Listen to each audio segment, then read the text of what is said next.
ಸ್ನೇಹಿತರೇ ನಮಸ್ಕಾರ, ನಾನು ರವೀಂದ್ರ ಜೋಶಿ.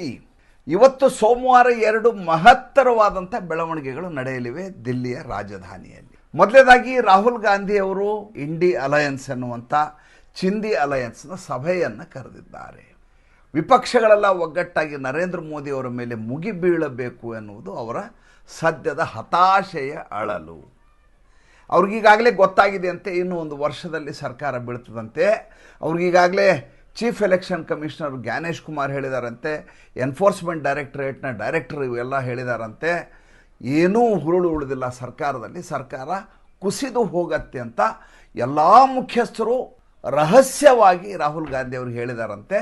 ಅದನ್ನು ಬಹಿರಂಗವಾಗಿ ಇವರು ಭಾಷಣದಲ್ಲಿ ಹೇಳ್ಕೊಂಡಿದ್ದಾರೆ. ಇನ್ನು ಎರಡನೇ ಬೆಳವಣಿಗೆ ಮಮತಾ ಬೇಗಂ ಅವರ 23 ಜನ ಎಂಪಿಗಳು ಇವತ್ತು ದಿಲ್ಲಿಯಲ್ಲಿ ಓಂ ಬಿರ್ಲಾ ಅವ್ರನ್ನ ಭೇಟಿಯಾಗಲಿದ್ದಾರೆ. ಭೇಟಿಯಾಗಿ ತಮಗೆ ಪ್ರತ್ಯೇಕವಾದ ಸ್ಥಾನಮಾನವನ್ನು ಕೊಡಬೇಕು. ಈಗಿರುವಂಥ ಯಾವ ತೃಣಮೂಲ ಕಾಂಗ್ರೆಸ್ ಇದೆ ಅದರ ವಿಪಕ್ಷ ನಾಯಕನ ಸ್ಥಾನ ಏನಿದೆ, ಆ ಶಾಸಕಾಂಗ ಸಂಸದೀಯ ನಾಯಕನ ಸ್ಥಾನವನ್ನು ಬದಲಿಸಿ ನಮ್ಮ ವ್ಯಕ್ತಿಗೆ ನೀವು ನಾಯಕನ ಸ್ಥಾನವನ್ನು ಕೊಡಬೇಕು, ನಮ್ಮ ಪ್ರತ್ಯೇಕವಾದ ಆಸನಗಳ ವ್ಯವಸ್ಥೆ ಮಾಡಬೇಕು. ಏನು ಹಿಂಗಂದರೆ ಯಾವ ರೀತಿಯಲ್ಲಿ ವಿಧಾನಮಂಡಲದಲ್ಲಿ ಆಗಿದೆಯೋ, ಪಶ್ಚಿಮ ಬಂಗಾಳದಲ್ಲಿ ಶಾಸಕರೆಲ್ಲ ಸೇರಿ 58 ಜನ ಪ್ರತ್ಯೇಕವಾಗಿ ತಮ್ಮ ಒಂದು ಅಸ್ಮಿತೆಯನ್ನು ಗುರುತಿಸ್ಕೊಂಡಿದ್ದಾರೋ, ಒಂದು ಐಡೆಂಟಿಟಿಯನ್ನು ಮಾಡ್ಕೊಂಡಿದ್ದಾರೋ, ಅದೇ ಐಡೆಂಟಿಟಿ ನಮಗೆ ಇಲ್ಲೂ ಕೂಡ ಬೇಕು. ನಮಗೂ ಮಮತಾ ಬೇಗಂಗೂ ಸಂಬಂಧ ಇಲ್ಲ. ನಮಗೂ ಅಭಿಷೇಕ್ ಬ್ಯಾನರ್ಜಿಗೆ ಅವರ ಲೀಡರ್ ಆಗಿದ್ದಾರೆ, ಸಂಸದೀಯ ನಾಯಕನಾಗಿ ಅಭಿಷೇಕ್ ಬ್ಯಾನರ್ಜಿ, ಆತ ನಮ್ಮ ಸಂಸದೀಯ ನಾಯಕನಲ್ಲ, ನಾವೆಲ್ಲ ಸೇರಿ ಸಹಿ ಹಾಕಿಕೊಡ್ತೀವಿ ಅಂತ ಇವತ್ತು ಹೋಗಿ ಅವ್ರನ್ನ ಭೇಟಿಯಾಗಲಿದ್ದಾರೆ. ಈ ಮಧ್ಯೆ ಇನ್ನೊಂದು ಬೆಳವಣಿಗೆ ಆಗಿದೆ. ಅದೇನು ಬೆಳವಣಿಗೆ?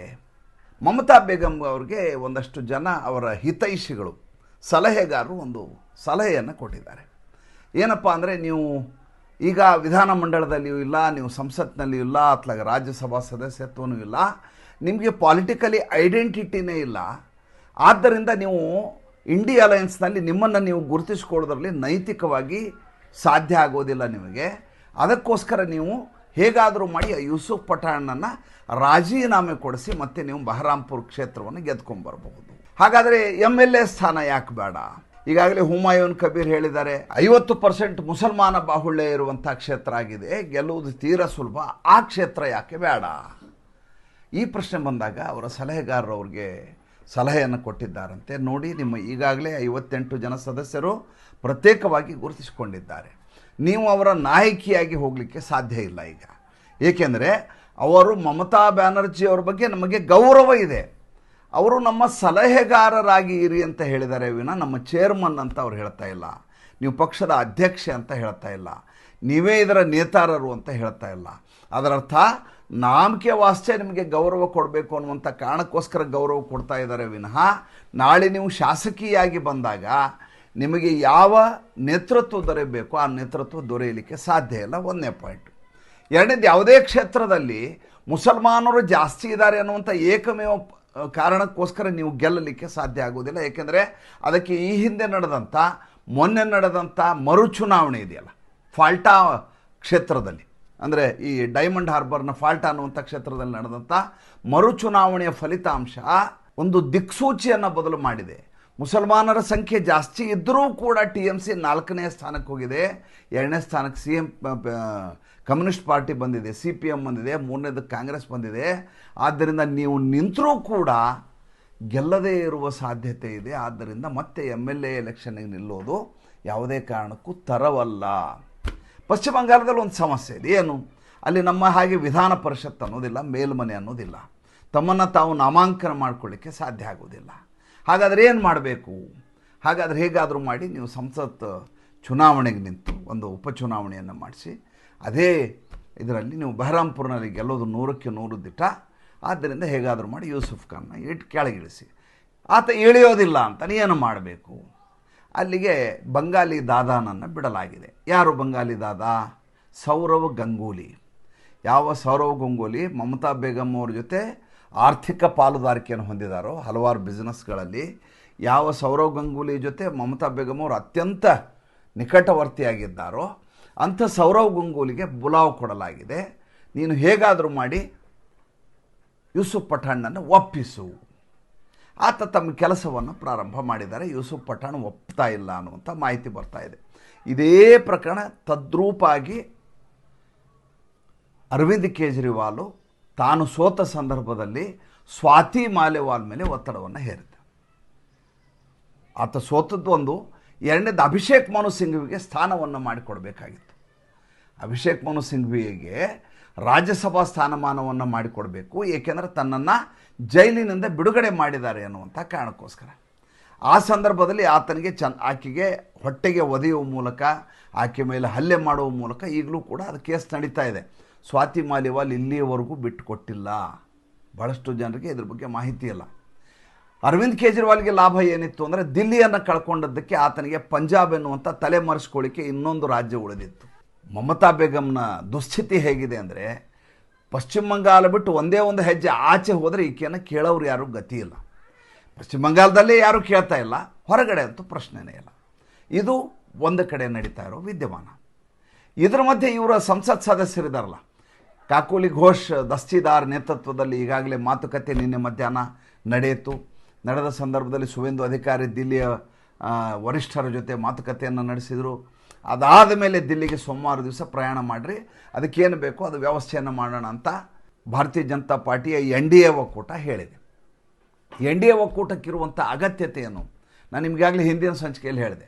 2/3 ಮೆಜಾರಿಟಿ ಇಟ್ಕೊಂಡಾಗ ಮಾತ್ರ ಇವರು ಡಿಲಿಮಿಟೇಷನ್ ಬಿಲ್ಲನ್ನು ತರಲಿಕ್ಕೆ ಸಾಧ್ಯ.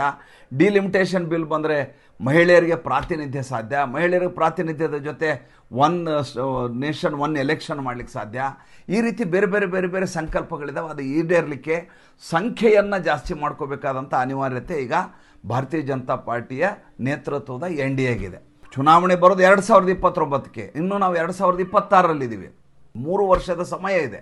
3 ವರ್ಷ ನಮಗೆ ಸಂಖ್ಯಾಬಲ ಇಲ್ಲ ಅನ್ನುವಂಥ ಏಕಮೇವ ಕಾರಣಕ್ಕೋಸ್ಕರ ಯಾವುದೇ ತೀರ್ಮಾನ ತೆಗೆದುಕೊಳ್ಳದೆ ಇರಲಿಕ್ಕೆ ಸಾಧ್ಯ ಆಗೋದಿಲ್ಲ. ಅದಕ್ಕೆ ಸಾಕ್ಷಿ ನಮ್ಮ ಕಣ್ಣೆದುರಿಗಿರುವಂಥ ವಕ್ಫ್ ಕಾಯ್ದೆಯ ತಿದ್ದುಪಡಿ. ಈಗ ಈ ಕಡೆಯಿಂದ ಮಮತಾ ಬೇಗಂ ಅವರ ಸೀಟ್ಗಳು 23 ಸೀಟ್ಗಳು ಈಗ ಲೆಕ್ಕಾಚಾರ ಇರುವಾಗ 23 ಇದೆ. ಅದು ಜಾಸ್ತಿ ಆಗುವ ಸಂಭವ ಇದೆ. ಇದು ಕೇವಲ ಲೋಕಸಭಾ ಸದಸ್ಯರ ವಿಚಾರವನ್ನು ಹೇಳ್ತಾ ಇದ್ದೀನಿ. ಇದ್ರ ಜೊತೆ DMK ಜೊತೆ ಮಾತುಕತೆ ನಡೆದಿದೆ. ಕಾಂಗ್ರೆಸ್ ಮೇಲೆ ಸೇಡು ತೀರಿಸಿಕೊಳ್ಳಿಕ್ಕೋಸ್ಕರ ಒಂದು ಬಣ DMK ಬಣ NDA ಜೊತೆ ಗುರುಚಿಕೊಳ್ಳಿಕ್ಕೆ ತೀರ್ಮಾನ ಮಾಡಿದೆ ಅನ್ನುವಂಥ ಮಾಹಿತಿ ಬರ್ತಾ ಇದೆ. ಇನ್ನು ಇವತ್ತು ಚಿಂದಿ ಅಲಯನ್ಸ್ನ ಸಭೆ ನಡೆಯಲಿದೆ, ಇವತ್ತು ಸೋಮವಾರ. ಮಜಾ ನೋಡಿ ಹೇಗಾಗಿದೆ ಅಂದರೆ, ಯಾರ್ಯಾರು ಇವರ ಜೊತೆ ಮೈತ್ರಿಯನ್ನು ಮಾಡ್ಕೊಂಡಿದ್ರು ಅವರೆಲ್ಲ ಫುಟ್ಪಾತ್ ಆಗಿದ್ದಾರೆ ಸ್ವಾಮಿ. ಇಷ್ಟು ದಿವಸ ಆಧಿಪತ್ಯವನ್ನು ಮೆರೆದವರು ಯಾರು ಇಂಡಿಯಾ ಅಲಯನ್ಸಲ್ಲಿ? ಈ ಕಡೆ ಸೋನಿಯಾ ಗಾಂಧಿ, ಈ ಕಡೆ ರಾಹುಲ್ ಗಾಂಧಿ, ಈ ಕಡೆ ಮಲ್ಲಿಕಾರ್ಜುನ ಮುತ್ಯ, ಆ ಕಡೆ ಮಮತಾ ಬೇಗಂ ಕೂತಿರೋರು. ನೀವು ಯಾವುದೇ ಚಿಂದಿ ಅಲಯನ್ಸ್ನ ಫೋಟೋ ನೋಡಿದ್ರೆ ಇದೇ ಪ್ರೋಟೋಕಾಲ್ ನಿಮ್ಗೆ ಕಾಣಿಸುತ್ತೆ. ಮಮತಾ ಬೇಗಂ ಹೇಗೆ ಹೇಳ್ತಾರೋ ಹಾಗೆಯೇ ಕೇಳಿಕೊಂಡು ರಾಜಕೀಯವನ್ನು ಮಾಡ್ಕೊಂಬಂದರು ರಾಹುಲ್ ಗಾಂಧಿ. ಏಕೆಂದರೆ ಈಕೆ ಆ ರೀತಿಯದಾದಂಥ ಈಕೆ ತನ್ನ ಪ್ರಭುತ್ವವನ್ನು ಮೆರೆದಿದ್ದರು ಇಂಡಿಯಾ ಅಲಯನ್ಸ್ನಲ್ಲಿ. ಈ ಬಾರಿ ಸಭೆಗೆ ಹೋಗಲಿಕ್ಕೆ ಮುಜುಗರ ಪಡುವಂಥ, ಕೀಳರಿಮೆಯಿಂದ ನರಳುತ್ತಾ ಇರುವಂಥ ಸ್ಥಿತಿಯಲ್ಲಿ ಮಮತಾ ಬೇಗಂ ಇದ್ದಾರೆ. ಜೊತೆಗೆ ಆಕೆಯ ಕಾಲಿನ ಕೆಳಗಡೆಯ ಭೂಮಿಯೇ ಬಿರುಕು ಬಿಟ್ಟು ಹೋಗಿದೆ. ಒಂದು ಕಡೆ ಶಾಸಕಾಂಗ ಪಕ್ಷದ ನಾಯಕತ್ವ ಸ್ಥಾನ ಹೊರಟೋಯ್ತು, ಪಕ್ಷ ಚಿಹ್ನೆಗಳು ಹೊರಟು ಹೋಗ್ತವೆ. ಇವತ್ತು ಕಲ್ಕತ್ತಾ ಹೈಕೋರ್ಟ್ನಲ್ಲಿ TMC ದಾವೆಯನ್ನು ಹೂಡ್ತಾ ಇದೆ. ಏನಂತ? ಹೊಸ ಬಣಕ್ಕೆ ನೀವು ಅಧಿಕೃತತೆಯನ್ನು ಕೊಡಬಾರದು ಅಂತ ಸ್ಪೀಕರ್ಗೆ ನಿರ್ದೇಶನವನ್ನು ಕೊಡಿ ಅಂತ. ಅದು ವರ್ಕೌಟ್ ಆಗಲ್ಲ. ಈಗಾಗಲೇ ಅದನ್ನು ನಾವು ಉದ್ಧವ್ ಠಾಕ್ರೆ ಬಣದಲ್ಲಿ ನೋಡಾಗಿದೆ, ಅಟ್ರ್ ಫೇಲ್ಯೂರ್ ಆಗಿದೆ. ಶರದ್ ಪವಾರ್ ವಿಚಾರದಲ್ಲಿ NCPಗೂ ಕೂಡ ಇದೇ ರೀತಿಯಾಗಿದೆ. ಏಕೆಂದರೆ ಸುಪ್ರೀಂ ಕೋರ್ಟ್ನ ಅಪೆಕ್ಸ್ ಕೋರ್ಟ್ನಲ್ಲಿ ಬಂದಂಥ ಪ್ರೆಸಿಡೆನ್ಸಿ ಏನಿದೆ ಅದರ ಪ್ರಕಾರವೇ ನಡಿಬೇಕು. ಕಲ್ಕತ್ತಾ ಹೈಕೋರ್ಟ್ ಕೂಡ ಅದನ್ನು ದಾಟಿಕೊಂಡು ಹೋಗಲಿಕ್ಕೆ ಸಾಧ್ಯ ಇಲ್ಲ. ಆ ಕಿರಿಕಿರಿಯಲ್ಲಿ ಈಕೆ ತಳಮಳವನ್ನು ಅನುಭವಿಸ್ತಾ ಇದ್ದಾರೆ. ಕಲ್ಕತ್ತಾ ಹೈಕೋರ್ಟ್ನಲ್ಲಿ ಇವತ್ತು ಕೇಸ್ ಹಾಕ್ತಾರೆ. ಅಲ್ಲಿ ದಿಲ್ಲಿಯಲ್ಲಿ ಇಂಡಿಯಾ ಅಲಯನ್ಸ್ ಸಭೆ ಇದೆ. ಆ ಸಭೆಗೆ ಮಮತಾ ಬೇಗಂ ಹೋಗಲಿಕ್ಕೆ ಸಾಧ್ಯ ಆಗುವುದಿಲ್ಲ. ಹೋದರೂ ಕೂಡ ಆಕೆಗೆ ಧ್ವನಿ ಇಲ್ಲ. ಹೇಗೆ ಎದುರಿಸ್ತಾರೆ? ಎದುರಿಸಲಿಕ್ಕೆ ಆಗಲಾರದ ಸ್ಥಿತಿಯಲ್ಲಿ ಇದ್ದಾರೆ. ಇನ್ನು ತಮಿಳುನಾಡಿನ ಅತಿ ದೊಡ್ಡದಾದಂಥ ಪಕ್ಷ, ತಮಿಳುನಾಡಿನ MP ಗಳು ಈಗ ಕಾಂಗ್ರೆಸ್ಸಿನ ಜೊತೆ ಗುರುಚಿಕೊಳ್ತಾ ಇರಲ್ಲ. ಸಭೆಯನ್ನು ಕರೆದದ್ದು ರಾಹುಲ್ ಗಾಂಧಿ. ಆದರೆ ಸಭೆ ಯಾರು ಕರೆದಿರೋದು? ರಾಹುಲ್ ಗಾಂಧಿ. ರಾಹುಲ್ ಗಾಂಧಿ ಬೆನ್ನಿಗೆ ಚೂರಿ ಹಾಕಿದ್ದಾನೆ ಅಂತ ಬೆಳಗ್ಗೆ ಎದ್ದರೆ MK ಸ್ಟಾಲಿನ್ ಅವರು ಬಾಯಿಗೆ ಬಂದ ಹಾಗೆ ಬೈತಾ ಇದ್ದಾರೆ. ಆದ್ದರಿಂದ DMK ಅವರು ಪಾಲ್ಗೊಳ್ಳುವ ಸಾಧ್ಯತೆ ತೀರಾ ಕ್ಷೀಣಿಸಿ ಹೋಗಿದೆ. ಇನ್ನು ಬಾಕಿ ಯಾರು ಬಂದು ಇವ್ರ ಜೊತೆ ಸೇರ್ಕೋಬೇಕು? ಪ್ರಮುಖವಾದಂಥ ಅಖಿಲೇಶ್ ಯಾದವ್ದು ಭಾಳ ದೊಡ್ಡ ಮಟ್ಟದ ಪಕ್ಷ. ಎಂಥ ಹೀನಾಯ ಸ್ಥಿತಿಯಲ್ಲಿ ಈಗ ಚಿಂದಿ ಅಲಯನ್ಸ್ ಇದೆ ಅಂದರೆ, ಹೆಸರು ಚಿಂದಿ ಅಲಯನ್ಸ್ ಇರೋದ್ರಿಂದ ಇದು ಚಿಂದಿಯಾಗಿಯೇ ಉಳಿದಿದೆ ಇದು ಅಂತ. ಇವರಿಗೆಲ್ಲ ಭಾಳ ದೊಡ್ಡದಾದಂಥ ನಿರೀಕ್ಷೆ ಮೊನ್ನೆ ಶನಿವಾರ ಇತ್ತು. ಏನಂತಂದರೆ ಇವರು ಚುನಾವಣೆಯಲ್ಲಿ ನರೇಂದ್ರ ಮೋದಿನ ಭಾರತೀಯ ಜನತಾ ಪಾರ್ಟಿನ ಸೋಲಿಸಲಿಕ್ಕೆ ಸಾಧ್ಯವೇ ಇಲ್ಲ ಅನ್ನೋದು ರುಜುವಾತಾಗಿ ಹೋಗಿದೆ.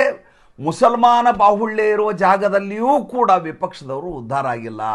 ಅದಕ್ಕೆ ಉದಾಹರಣೆ ಬಿಹಾರ ಕಣ್ಣೆದುರಿಗಿದೆ, ಅದಕ್ಕೆ ಉದಾಹರಣೆ ಪಶ್ಚಿಮ ಬಂಗಾಳ ಕಣ್ಣೆದುರಿಗಿದೆ.